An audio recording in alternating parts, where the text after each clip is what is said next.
Welcome to Technology Academy. In this lecture, we are going to discuss the sum product. The sum product is used to perform operations on arrays and return the sum of products of corresponding elements from multiple arrays or ranges. This is the formula for the sum product. We can provide multiple augments in sum products as a parameter. Let's discuss the sum product with a practical example. So we have a range.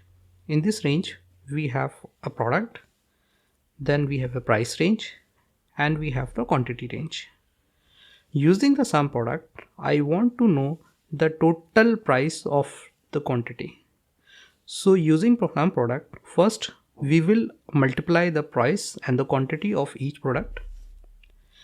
After that, these product will sum up together and will give the total as 680.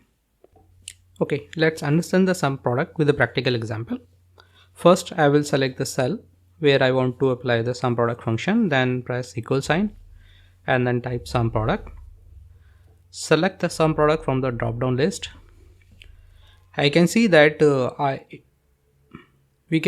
we are supposed to provide multiple ranges. So my first range is my price range.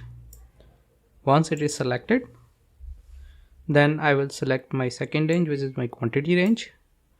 Once both the ranges are selected, then I will close the bracket and hit enter. We can see that the sum product has calculated 680 as the total price of all the quantities of the products. This is how we can utilize the sum product